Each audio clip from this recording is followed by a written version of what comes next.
नमस्कार, मैं रविश कुमार। आइए जानते हैं देश दुनिया की तमाम बड़ी खबरें सिर्फ 10 मिनट में। लेकिन उससे पहले आप इस वीडियो को दुनिया के किस कोने से देख रहे हैं कमेंट में जरूर बताएं। और आपने अब तक इस वीडियो को लाइक नहीं किया है तो लाइक करके चैनल को सब्सक्राइब कर लें। तो चलिए अब बढ़ते हैं आज की सबसे बड़ी खबरों की ओर। भारत और अमेरिका के बीच व्यापार वार्ता को गति देने के लिए अमेरिकी प्रतिनिधिमंडल 25 अगस्त को भारत दौरे पर आएगा। यह दौरा शुल्क निलंबन अवधि खत्म होने से पहले अंतरिम व्यापार समझौते पर चर्चा के लिए होगा। पहले की बातचीत वॉशिंगटन में हुई थी। भारत पर लगाए गए शुल्कों पर अमेरिका ने अस्थायी राहत दी थी और अब स्थायी समाधान की कोशिशें जारी हैं। प्रधानमंत्री किसान सम्मान निधि की 20वीं किस्त 2 अगस्त को प्रधानमंत्री नरेंद्र मोदी वाराणसी से वीडियो कॉन्फ्रेंस के जरिए किसानों के खातों में भेजेंगे। कृषि मंत्रालय के अनुसार 2-2 हजार रुपए की यह राशि डायरेक्ट बेनिफिट ट्रांसफर के माध्यम से दी जाएगी। योजना का उद्देश्य किसानों को आर्थिक सहयोग देना है और इससे देश के करोड़ों किसानों को फायदा होगा जो इस योजना से जुड़ चुके हैं। सौर ऊर्जा क्षेत्र में आत्मनिर्भरता को बढ़ावा देने के लिए भारत सरकार ने सोलर पीवी मॉड्यूल और सेल्स की स्वीकृत सूची ALMM में बदलाव किया है। इससे चीन पर निर्भरता घटेगी और घरेलू सौर उत्पादकों को बल मिलेगा। यह पहल देश की ऊर्जा सुरक्षा को सशक्त बनाने की दिशा में एक निर्णायक कदम है, जिससे भारत दीर्घकालिक रूप से हरित ऊर्जा उत्पादन में अग्रणी बन सकेगा। 1 अगस्त 2025 से UPI उपयोगकर्ताओं के लिए नई शर्तें लागू होंगी। अब बार बार बैलेंस चेक करने पर शुल्क देना होगा और लेन देन की सीमा पार करने पर पेनल्टी लग सकती है। पहले जहां UPI की सेवाएं पूरी तरह मुफ्त थीं, अब कुछ सेवाओं पर चार्ज लिया जाएगा। इन बदलावों से उपभोक्ताओं को सावधानी पूर्वक ट्रांजैक्शन करने की आवश्यकता होगी ताकि अतिरिक्त शुल्क से बचा जा सके।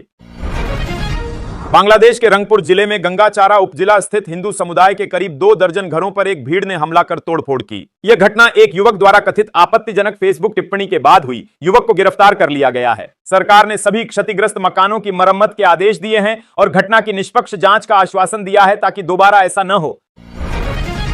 नेपाल में पाकिस्तानी खुफिया एजेंसी ISI की गतिविधियों पर भारतीय एजेंसियों ने चिंता जताई है। रिपोर्ट्स में कहा गया कि ISI नेपाल में पाकिस्तानियों की संख्या बढ़ाकर भारत विरोधी गतिविधियों को अंजाम देने की कोशिश कर रही है। सुनसरी जिले में मस्जिद निर्माण को इस्लामी कट्टरता और धर्मांतरण का केंद्र बताया गया है। इसका उद्देश्य नेपाल में इस्लामी प्रभाव को बढ़ाकर भारत में अस्थिरता पैदा करना माना जा रहा है।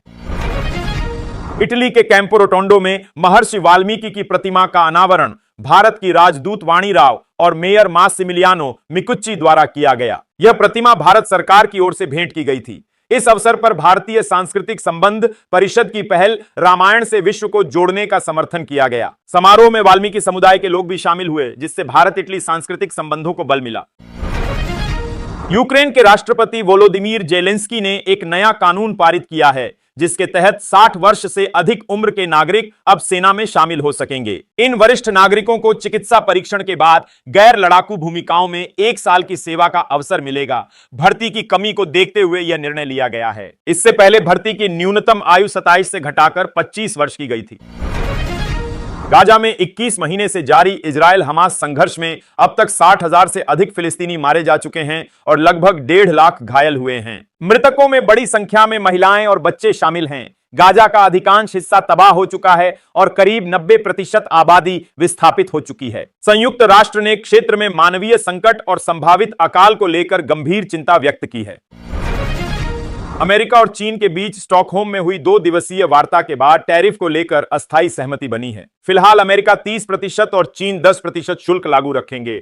हालांकि कोई स्थायी समझौता नहीं हुआ है। अमेरिकी वित्त मंत्री स्कॉट बेसेंट ने बताया कि व्यापार युद्ध विराम की मियाद 12 अगस्त को समाप्त हो रही है और अंतिम फैसला राष्ट्रपति ट्रंप द्वारा लिया जाएगा। 90 दिनों के भीतर फिर बातचीत होगी। भारत सरकार ने नोएडा, ग्रेटर नोएडा, मुंबई और बेंगलुरु में 4 विदेशी विश्वविद्यालयों को कैंपस खोलने की अनुमति दी है। इसमें ऑस्ट्रेलिया की Victoria University, Western Sydney University, La Trobe University और ब्रिटेन की ब्रिस्टल यूनिवर्सिटी शामिल हैं। शिक्षा मंत्री धर्मेंद्र प्रधान ने कहा कि यह पहल विकसित भारत 2047 के लक्ष्य की दिशा में बड़ा कदम है। भविष्य में 4 और विदेशी विश्वविद्यालयों को स्वीकृति देने की योजना है।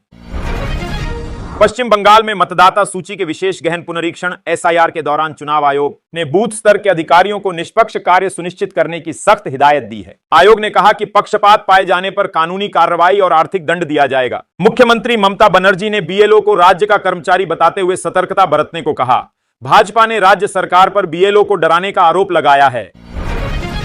ब्रिटेन के प्रसिद्ध भारतीय मूल के अर्थशास्त्री और हाउस ऑफ लॉर्ड्स के सदस्य लॉर्ड मेघनाथ देसाई का 84 वर्ष की आयु में निधन हो गया। उनका जन्म वडोदरा में हुआ था। उन्होंने मुंबई विश्वविद्यालय से स्नातक और पीएचडी पेंसिल्वेनिया विश्वविद्यालय से की थी। वे मार्क्सवादी अर्थशास्त्र और मौद्रिक नीति के विशेषज्ञ माने जाते थे। वर्ष 2008 में उन्हें भारत सरकार ने पद्म भूषण सम्मान से सम्मानित किया था। कर्नाटक सेंट्रल यूनिवर्सिटी कलबुर्गी में एक प्रोफेसर पर आरोप है कि उन्होंने बीए द्वितीय वर्ष की